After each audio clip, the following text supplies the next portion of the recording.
The illegal liquor is unloaded on the beach. Carl Ryder and first mate Johnny Johnson are taken to the hospital in critical condition. Ryder with a belly full of gunshot wounds. They was laid in the hospital there for 2 or 3 days, and the doctors kept looking at him, and he says, well, Carl, he says, there ain't no chance for you, he says. Carl told him right back, well, if I'm gonna die, bring me something to drink. So we took 4 quarts and put them in a gallon jug, and he had the nurses, everybody feeling good in the hospital there.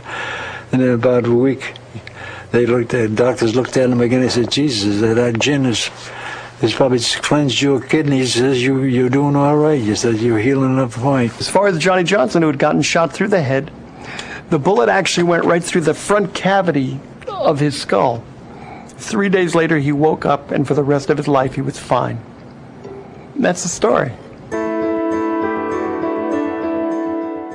Carl Ryder repairs the Artemis and returns to Rum Row along with thousands of other rum runners smuggling illegal liquor into the country. When Prohibition is repealed in 1933, Ryder and his fellow rum runners return to their everyday lives as fishermen. Every year until their deaths, Johnny Johnson and Carl Ryder meet on the anniversary of the infamous battle and drink a toast. They love the adventure. They love the times. They love the seas. This is what they did. This is what they did.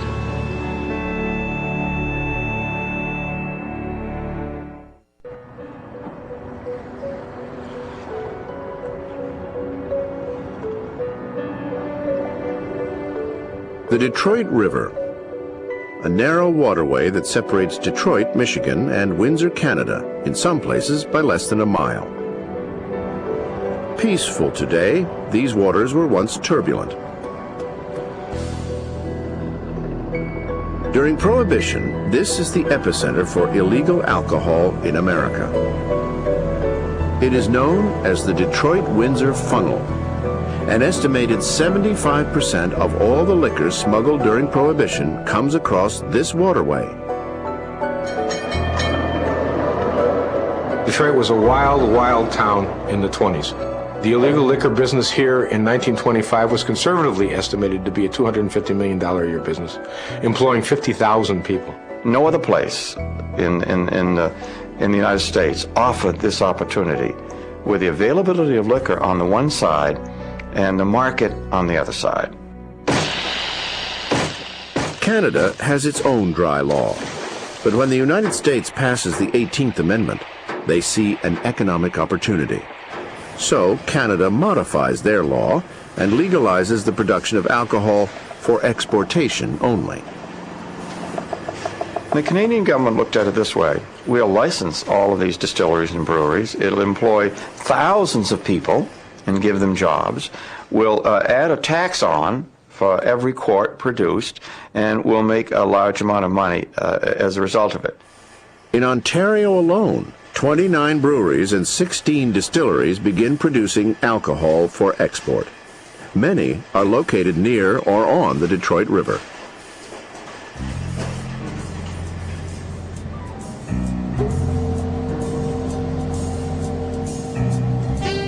The Windsor side of the river was lined with export docks, so you went over there in a rowboat and said, I'd like to get 50 cases of Canadian Club. So they give you the 50 cases and they say, where's your destination? You'd say Cuba.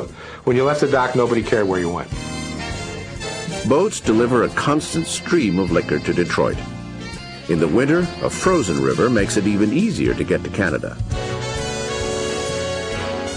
People did all kinds of things. They bought $5 jalopies, Model Ts, and they took the doors off the side and they ran them across in areas where the Detroit River used to freeze over. Some of these people would even carry 12-foot or 15-foot planks, if you can imagine, and actually try to drive the car from one ice floe to another. It was just a completely insane atmosphere. People would do anything to try and get booze over here. Automobiles were redesigned, rebuilt, so there were places now to store liquor. Trucks had separate compartments underneath the cartage area.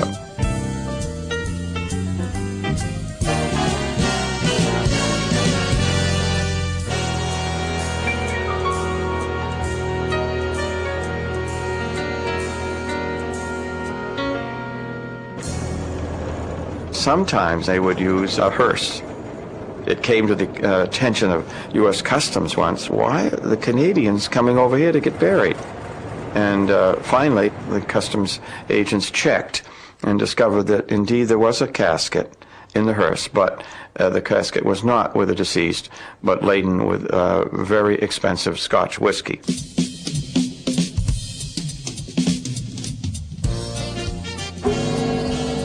The passenger ferry crossing the Detroit River provides ample opportunity for everybody to get into the smuggling game. This is Nell Rhodes. In 1931, she modeled the fine art of smuggling liquor in hot water bottles for the Detroit Times. They were filled with alcohol and placed like suspenders across the shoulders and down the back underneath her coat, usually women. And after making several trips, they made quite a bit of money by bootlegging that way. It was on an individual basis. The average annual salary in the 1920s is less than $2,000 a year. Many rum runners could make that much in 2 weeks. But this is nothing compared to what big-time bootleggers bring in. George Remus, a lawyer turned bootlegger, is reported to have made over $80 million during the first 2 years of Prohibition alone. Joseph Kennedy is believed to have made much of his fortune exporting alcohol from Canada during Prohibition, financing a dynasty that culminates with his son's election to the White House. But possibly nobody benefits more from Prohibition than the gangster.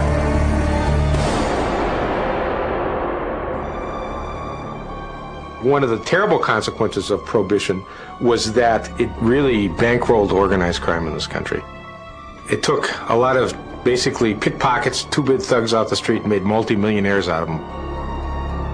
It is blood money that lines the mobsters' pockets, spilled by thousands who suffer grim and untimely deaths at the hands of men like Dutch Schultz, Bugsy Siegel, and Al Capone. But the violence of these notorious thugs is rivaled and often surpassed by a group of young Jewish gangsters who ruled Detroit's underworld. They are the Purple Gang.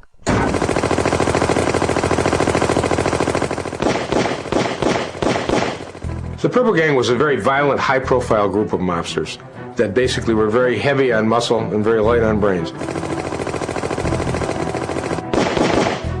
They were totally, completely ruthless. The Purple Gang is led by the Bernstein brothers, the sons of honest, hard-working immigrants who came to America in search of a better life. But the Bernstein boys have other ideas of how the American dream should be attained.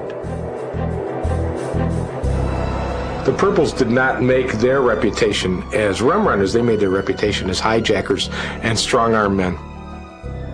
If they were out to kill somebody, they'd walk into a crowded restaurant or a crowded theater or wherever and find the person that they were looking for and shoot them, and maybe shoot 2 or 3 other people in the process that just happened to get into the way.